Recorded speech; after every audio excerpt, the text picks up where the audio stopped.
Olá, meu nome é Elder Luiz da Silva, sou acadêmico do curso Letras Português da Uniaselv e me encontro no sétimo semestre. Esta videoaula corresponde ao estágio curricular obrigatório 3, da área de concentração, formação e capacitação docente, cujo produto virtual é a videoaula. Dentro dessa videoaula será tratado como tema, como assunto principal, a promoção das atividades interativas no ensino remoto. Então, a partir, né, da pandemia da Covid-19, o ensino teve que passar por transformações, passando do ensino presencial para o ensino remoto. E é dentro desse ensino remoto que eu venho trazer a interação como uma alternativa para as aulas online. Então, os objetivos dessa videoaula é pontuar as dificuldades enfrentadas pelo professor no ensino remoto, dissertar sobre o processo de interação nas aulas online, apontar esta ferramenta como sugestão para a falta de participação e dialogar acerca das aulas interativas dentro da atual modalidade de ensino.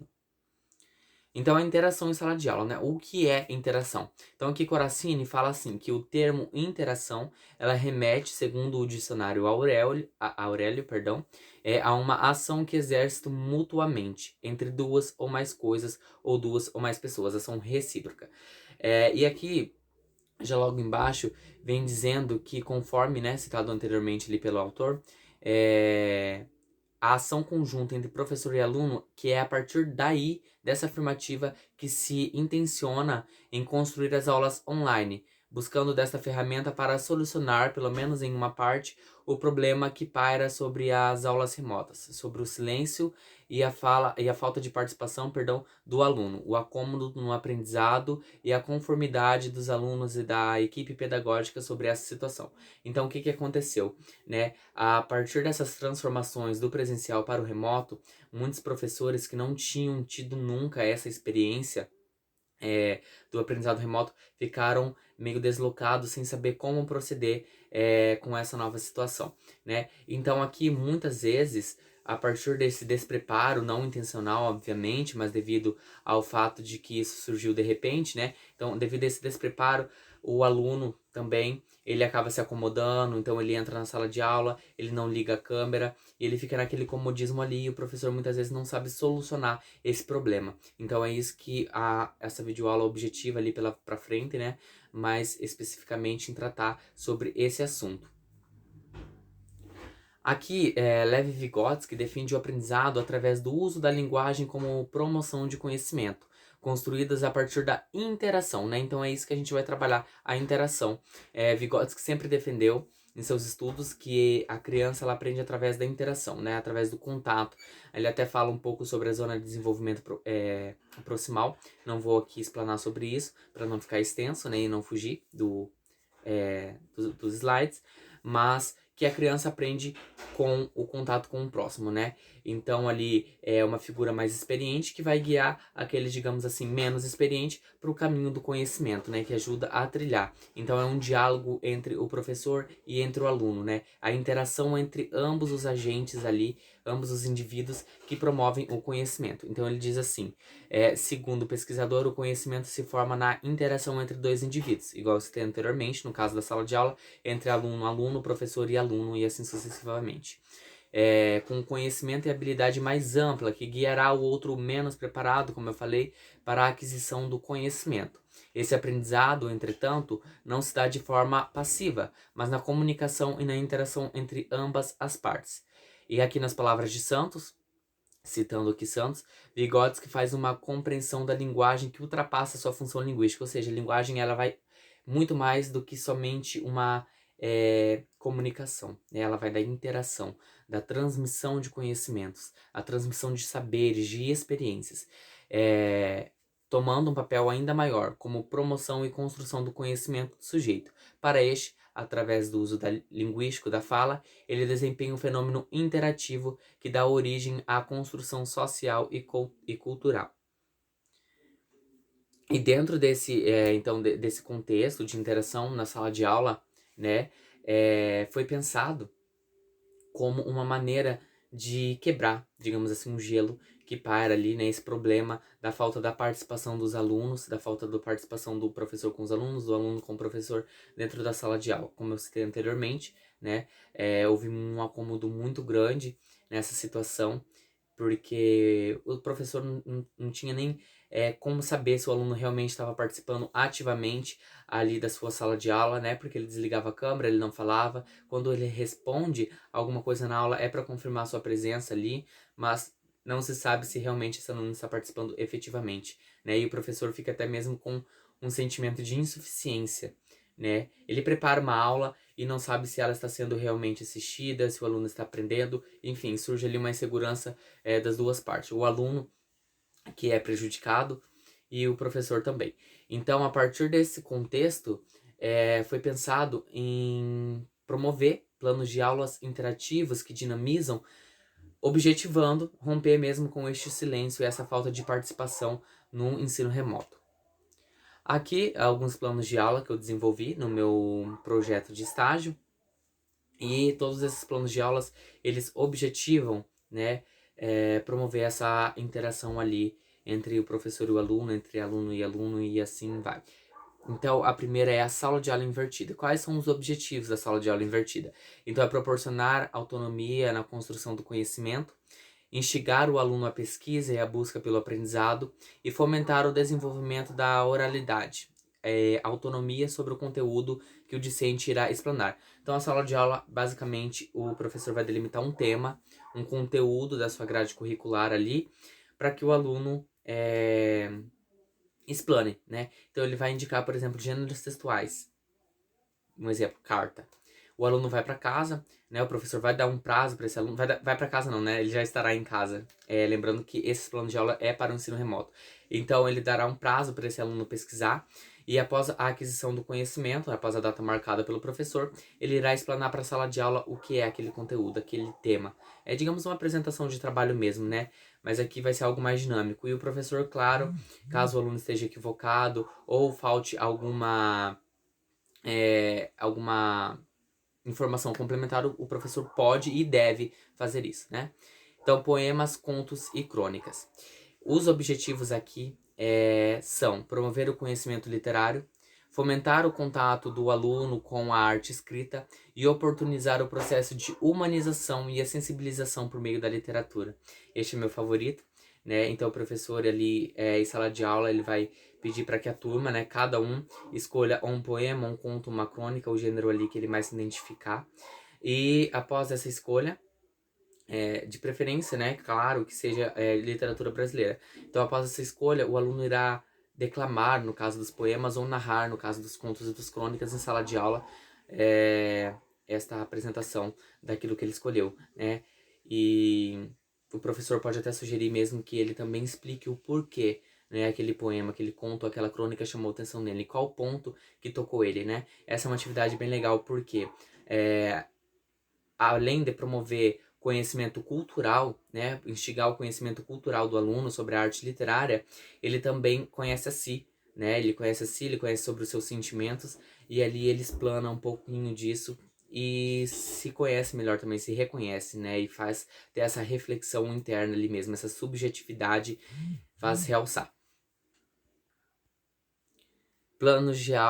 Roda de conversa. Plano de aula continuando aqui, roda de conversa. Objetivos: proporcionar autonomia na construção do conhecimento, instigar o aluno à pesquisa e à busca pelo aprendizado, promover o debate saudável entre os alunos e a expor seus pontos de vista e entendimento sobre determinado assunto.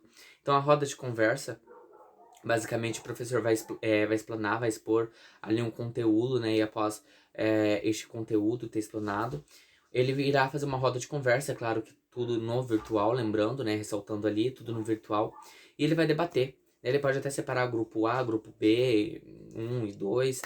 E vai perguntar, né? Ele vai lhe instigar, vai lançar perguntas, vai lançar um monte de perguntas, fazendo com que o aluno participe, né? Com que o aluno dialogue, com que o aluno aprenda com o colega, com que aprenda com o professor também possa compreender e olhar através do viés, através do ponto de vista dos alunos. E ele é uma troca, essa é uma interação muito legal, que causa essa troca mesmo de conhecimento.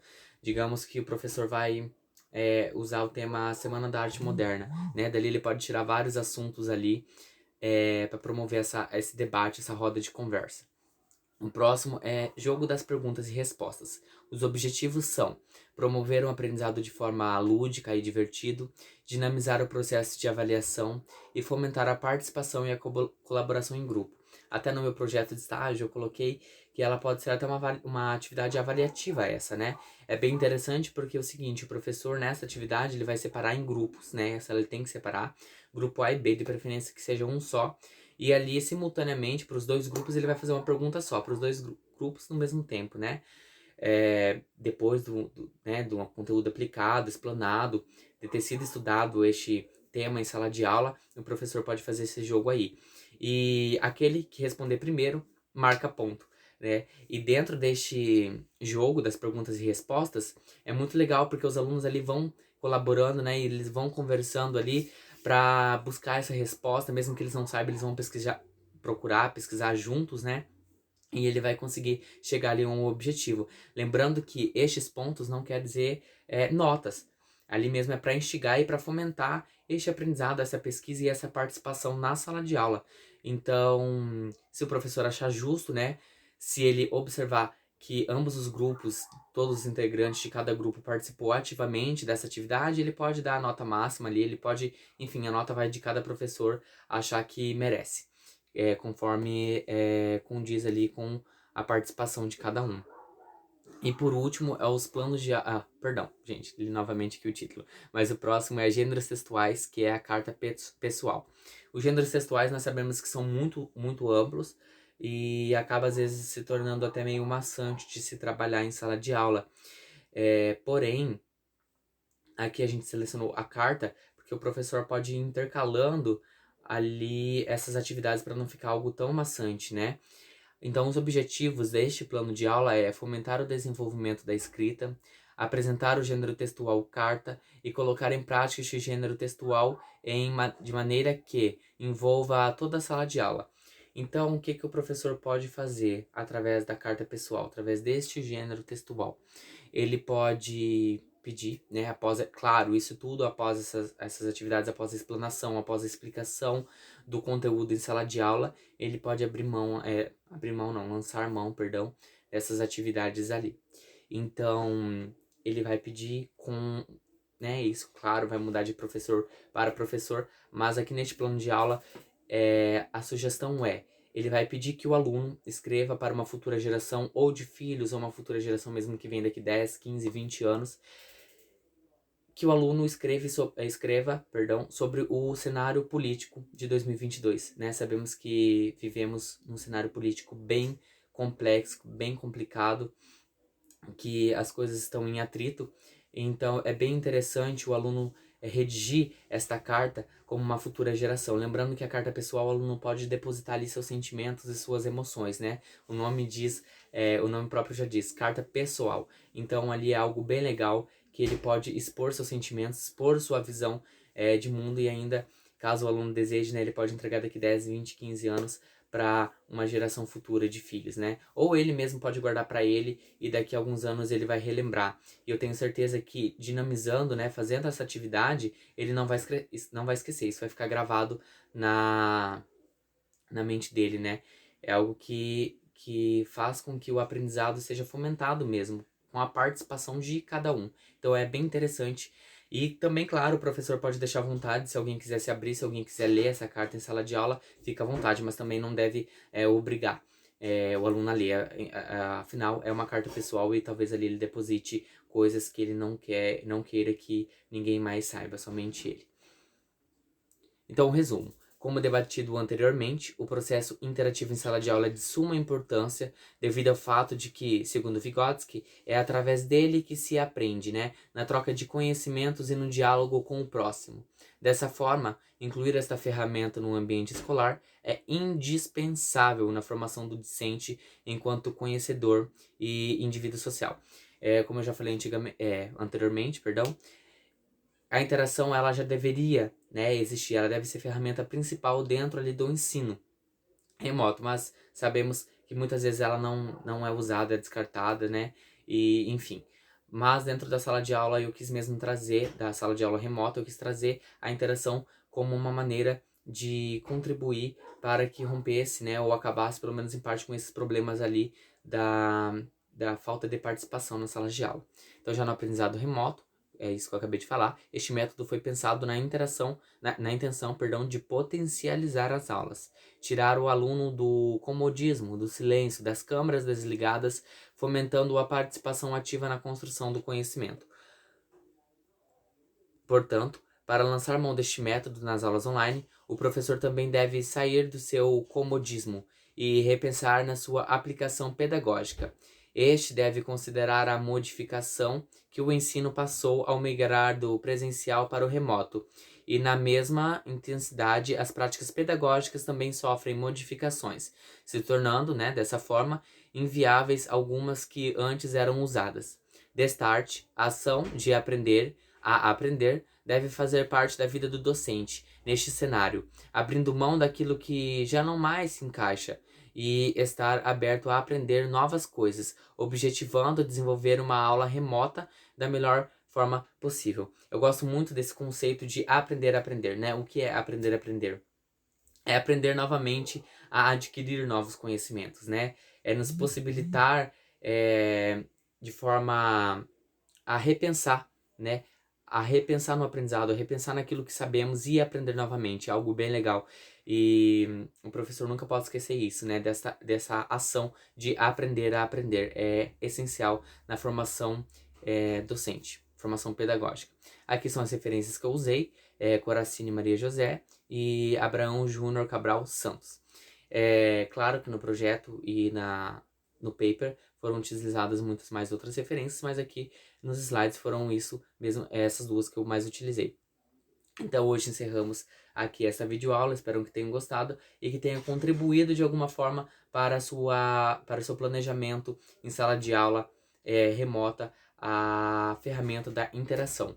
Muito obrigado e